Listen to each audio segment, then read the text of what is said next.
Lovely. Okay. I am Arash Bakhshandehpour. Welcome to Monitoring the Pulse. I am joined here today by Sebastian Wulff, a partner at Quartermast, and we have a fun podcast planned for you here. Sebastian, thanks for setting time aside. Before we jump into discussion topics and dive into the things that we're kind of planning on, would love to give you a chance to introduce yourself and help the audience kind of understand who Quartermast is. Yeah, absolutely. Well, thank you so much for having me. So my name is Sebastian Wulff. I've been in the creator economy for way over a decade. Started as a talent manager back in the Netherlands. So that's where I got my accent from. But I moved about 8 years ago to the United States to start working in the creator economy in Los Angeles. Because at that time, especially pre-COVID, that was the mecca of influencer marketing. Um, did that for a couple of years. I led the growth team at Paladin Software, a startup SaaS company in the influencer marketing space for a number of years until we sold our business to Brandwatch, a Cision company, in 2022. So we went through an acquisition ourselves.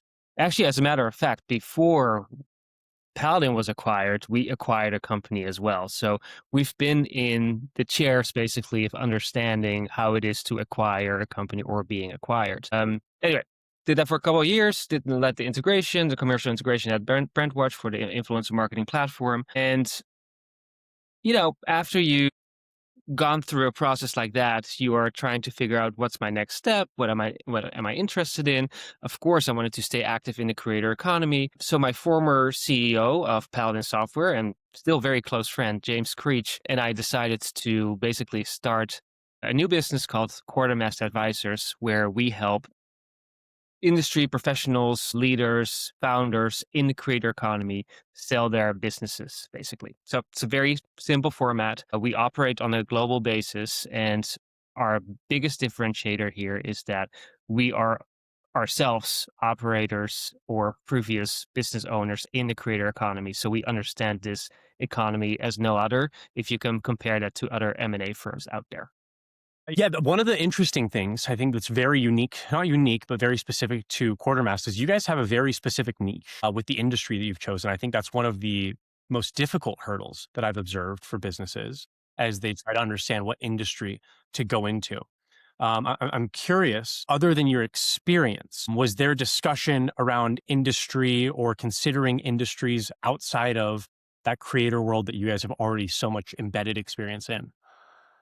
I think that was probably the easiest topic for us. In living and breathing creator economy for over a decade for myself, but also for James, my business partner. Like, we understand the space, we've been in the space. So to us, it was more a question like, okay, we want to do something in the creator economy. We want to stay active here. We know our people here. Like, this makes sense. How do we provide a true value to our relations in our network that we have, and how can we actually build something that is unique? As you might know, the creator economy has been picking up drastically over the last couple of years. I mean, Arash, you are a creator right now as well by doing these podcasts, right? So like, it just tells you like everybody is a creator these days. Generous. So because of that, it's a very busy market. It's very saturated. So how do you offer something that is relatively new or there's not a lot of competition at the very beginning? And it came pretty organically because James has sold his business, Paladin Software, of course, but also after that got the question from a few of his founder friends like, hey, can you just advise me a little bit? What should I do in this case? What's helpful here? What makes sense if A, B, or C happens? And it started to become his side hustle. But his side hustle, of course, as all things, become a main hustle. And he got so busy, he pulled me in because I needed a side hustle as well. Because I was just, quite frankly, Brandwatch is a great place, but I was getting bored as well because I know the product, I know the industry, so all that. So it was basically a very organic way to roll into this new field that we're doing in a space that we are highly familiar with. Yeah, that's what I picked up. I think what I'd like to know, because it's been a little over a year now, with Quartermast, right, Sebastian? Yeah, like in a official Official. cadence. I mean, we've done a few transactions before we Mhm. officially were out as Quartermast, so, let's say a year and a half or so, yeah.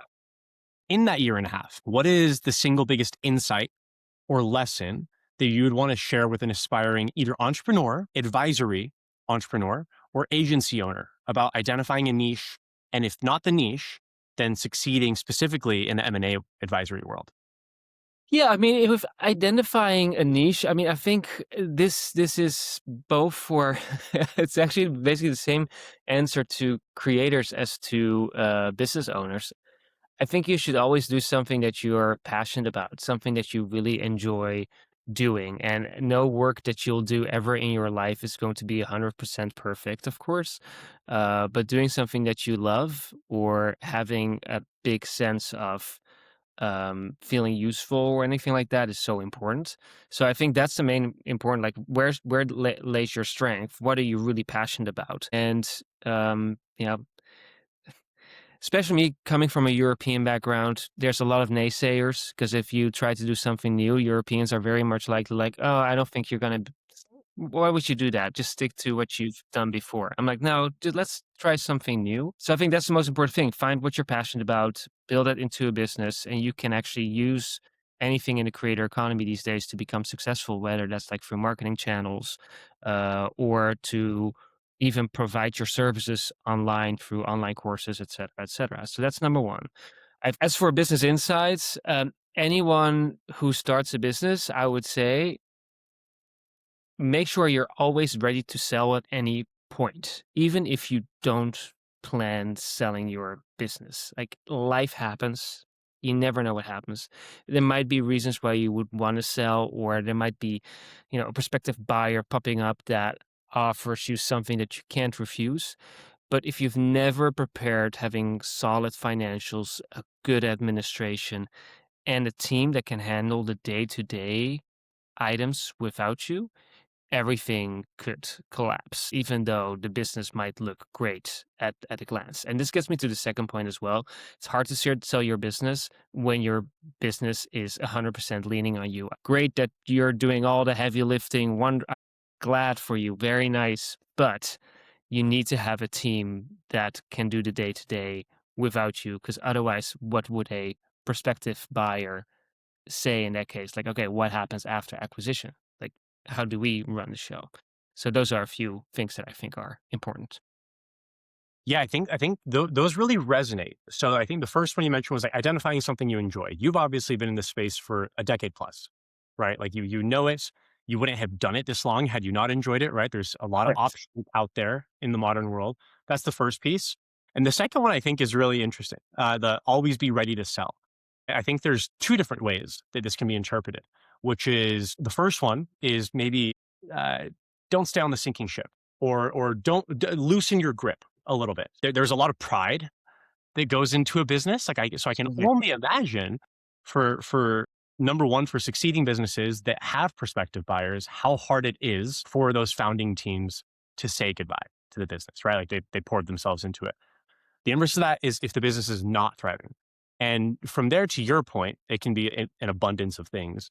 But something that I think happens, especially with early stage businesses or businesses that don't really ever get out of that SMB phase, is too much is leaning on a small cohort of people, if not person. And at that point, like, how do you sell that business? Yeah. To your point, No, it's right? it's all about diversification. It's like as you diversify your clients, or you have to also diversify your team and make sure that they can run the ship post acquisition as well. Yeah. And I think that this question actually, I think, leads pretty seamlessly into the next one, which I'm Okay. curious. Yeah. Anecdotally, I'm sure there are instances, but anecdotally, are there specific examples of a time where Quartermass, let's say, had to decide to walk away from a transaction to maintain reputation? Or on the opposite side of that spectrum, a time where you guys had a successful integration or an acquisition process that like you specifically want to highlight? Yeah, I think there's two examples. Well, first of all, we are advisors. So like if a client decides to walk away, the client needs to decide to walk away. We can even advise against that. but in the end, it's all about what the client wants, right? So that's I sometimes compare my work as being a talent manager when I was living in Amsterdam. The founders of the companies are the talent in that case. Like we will always be on your side, whatever you choose. We can only give you the best advice. But yeah, there's two examples. For one client we represented, we had to advise them to walk away when the prospective buyer tried to renegotiate pre-agreed terms. So typically in an M&A process, you will sign a letter of intent outlining the headline deal items. Think about the purchase price, how long does the seller stay on with the business, which due diligence items are relevant, et cetera, et cetera. All these LOIs are typically non-binding, so the buyer can change their minds a little bit and they can renegotiate at the end where needed if there's a valid reason, for example. But if the changes are very aggressive or unreasonable or unfounded, we can advise the client to walk away if they really feel uncomfortable with this. And it's important to know, when do you walk away? Don't do this when this is a negotiation tactic, because some clients think like, oh, if I just try to walk away, they'll come back. Yeah, but you have to be ready to fully walk away.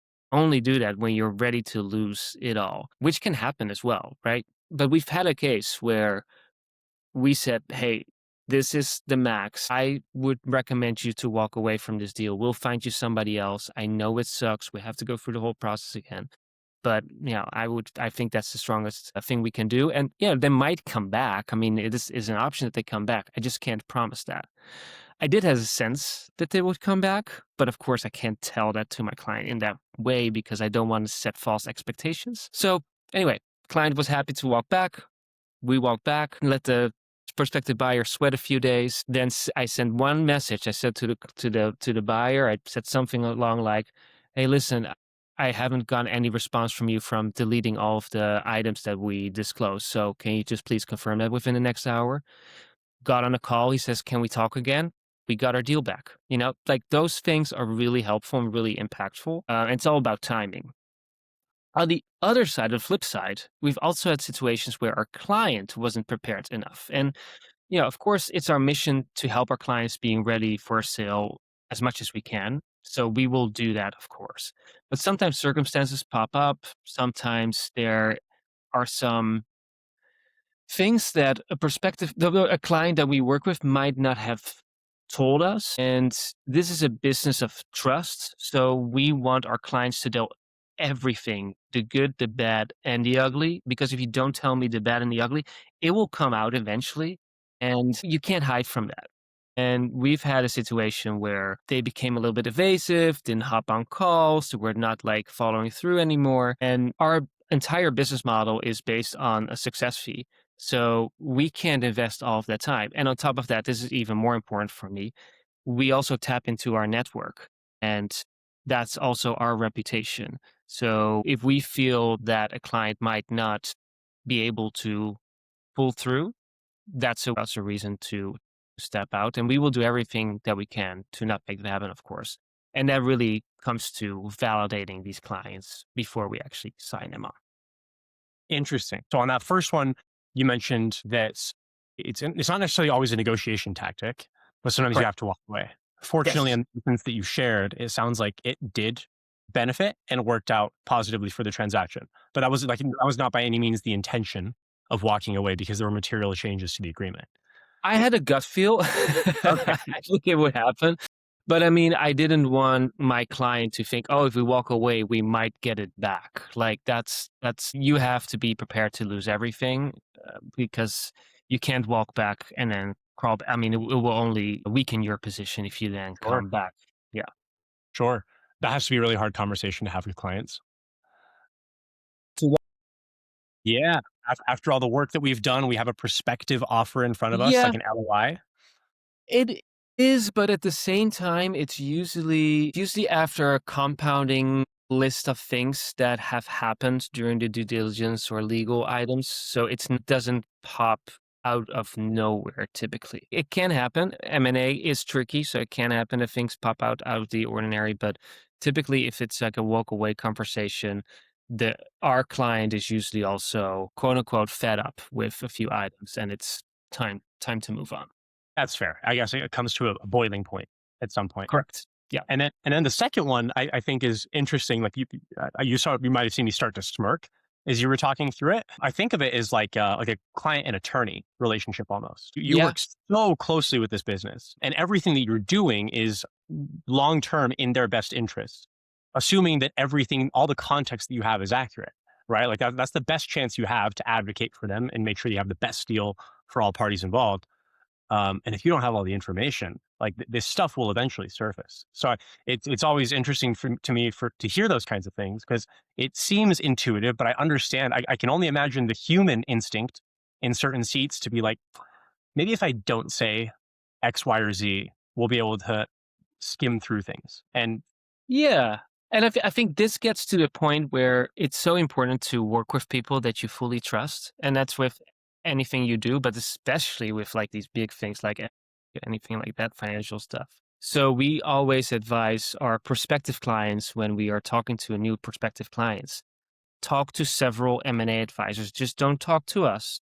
Talk to several and make sure you have a good feeling about who you're talking with. It has to be personality matched, and not everybody's for everybody. I also understand I'm not for everybody myself either. I'd like to think I'm for everybody, but I'm not. Maybe you are for everybody, Arash. I I don't don't know. think so. But it's that, and that's totally fine. But you have to get into this relationship where you can fully trust and say everything that's on your mind, because that's how deals are being won. And if you hide stuff, that's how deals are being lost. I imagine that's why Quartermast has leaned so heavily on the relationships that you guys were able to build over the last 10 years, because you essentially have that initial layer or that initial hurdle of trust addressed in a lot of these Yeah. conversations. Is that accurate?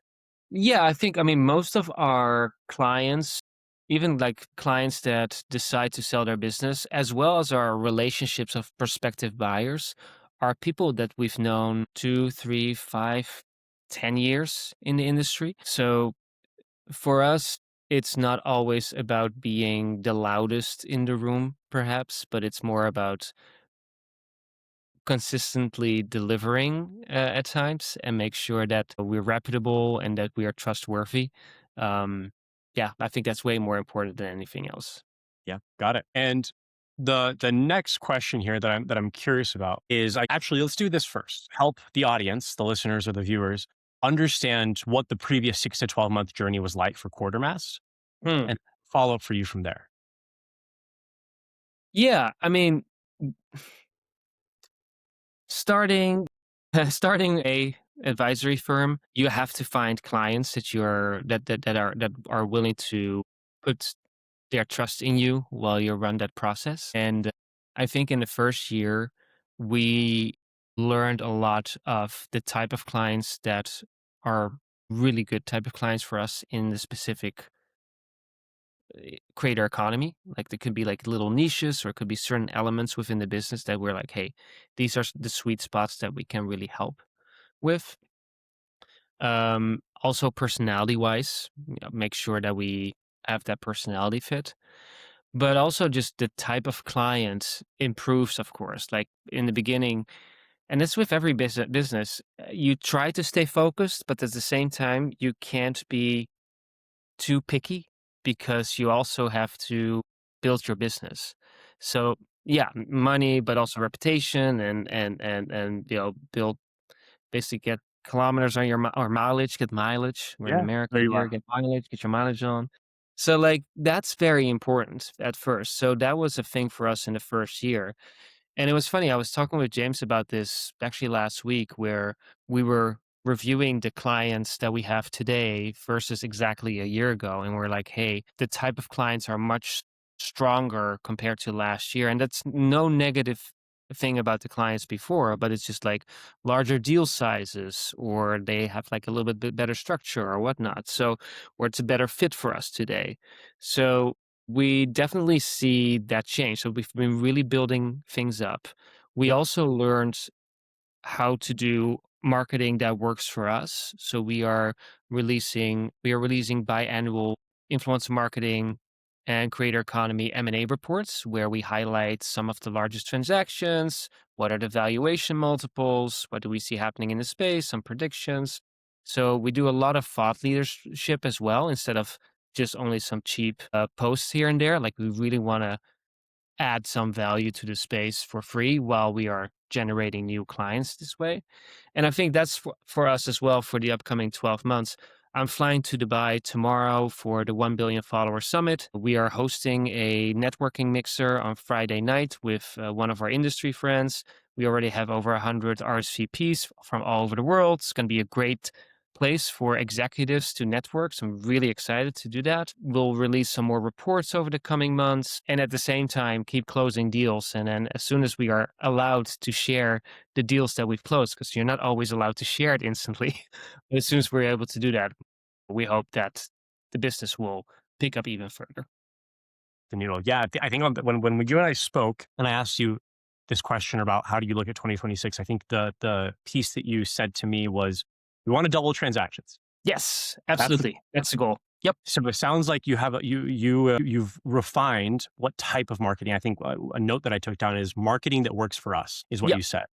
Yeah. I mean, yeah, like I said, like you can be very aggressive on marketing and we do take learnings to get better at marketing and we will always be like we yet we're never 100% satisfied, right? Like we did dozens of transactions last year, we wanted to do more. We want to do more next year. Like of course. But finding that element that works marketing wise and finding also the way how your sales funnel works, I think those are two key elements to keep your business alive. Interesting. So, separate from the marketing piece, I'm curious on the sales funnel front, what developments have you at Quartermass? What have you all been able to understand more about your sales funnel today versus what you assumed maybe a year or a year and a half ago? Yeah, I mean, anybody that has worked in sales is like, I mean, we'll probably always say like sales is everything, right? I mean, everything in life is a sell in the end. Hmm. And I think what I really see, how I see A is this is the biggest sale of all because for our clients, you can only sell your business once in your life. Unless you're a serial entrepreneur, great for you. But for most people, it's a once in a life opportunity. And yeah, I think first we have to sell ourselves to our client that we'll represent, and then we'll have to sell our client to the person that will purchase them. So it's like a sale on a sale on a sale. And it doesn't work the same way as you might want to do sales in software or services or whatnot, where you follow up, follow through, do that whole sales funnel procedure.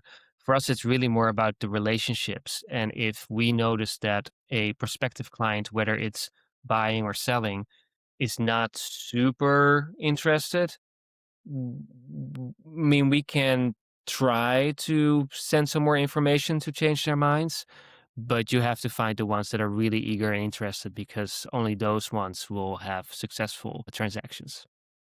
Yeah, high intent clients, right? Yes, If absolutely. in your industry, that makes all the sense in the world. I mean, aside from the marketing piece, it sounds like understanding your sales funnel today, understanding where to be, where is relevant for you. The 1 billion follower summit, hosting events is very impactful. Is there anything else that you guys have ironed out for? I'm sure there is over the next 6 to 12 months as you're anticipating that X growth number that you had mentioned. Yeah, we are working on rolling out a cohort for founders that are thinking about selling their business in the near future. This basically gets to the item we previously discussed where you always have to be ready to sell your business. But a lot of founders ask themselves, how can I be ready to sell my business? What are elements that are needed for that? So we are working on doing a cohort where people can sign up, where we do weekly seminars, where we basically share all of that information in a small private group. So that's a thing that can work both generating new clients, but it's also marketing elements, but also just really, again, providing value. In the end, it's all about providing that additional value to your clients. That's a great idea. Like I imagine in a perfect world, every founder that launches their own business does so with the hopeful eventual outcome of selling it at some point or having it be acquired at some point, right? Like that outside of like the handful of outliers that are like, no, we're going to build a multi-$100 billion empire and it's going to be buying forever. That is the dream. The tricky part is businesses don't know how to, or founders don't know how to self-qualify or Mm, assess mhm. themselves along the way to see if they are actually building themselves towards an eventual hopeful acquisition. So that's a brilliant, not only lead generation channel, but to your point, it sounds like just like positioning perspective, it's a hell of a thought leadership angle as well for Quartermast. I think that's a very, very strong angle, a very Yeah, strong motion. yeah, and, how to be mentally prepared as well, because M&A is a emotional roller coaster. I can only imagine Yeah. having someone call your baby ugly or not as pretty as you thought it was. I imagine it can be a challenging thing. Yes. Lovely. As parting words, what I would like to ask is, how do you want Quartermast to be perceived in the market? So Quartermass is the leading M&A advisory firm in the creator economy. That is who we are. And yes, there are also other companies out there that do an excellent job. There's also the big M&A firms out there that tons of other types of companies use, of course. But our reputation really lies within the industry. Our relationships are strong, and we know how it is to be in your seat. We understand that from the core. We understand the business of the in any creator economy business as well. So that is really our point. And yeah, we want to be the leading firm of doing transactions in the creator economy. Perfect. I'll say this: Quartermast's founding team, you and James, have over a decade, combined over 2 decades of experience in the space, making you experts. You have been in seats when acquisitions have occurred. You have been in seats when companies have been sold. And you are now about a year and a half into the Quartermast journey. I can't wait to see where this thing continues to go. Yeah, let's do a sync up in a year from now or something like that. Let's do it. We'll do a look back and a look ahead as well. Thanks, Sebastian. Exactly. Thank you.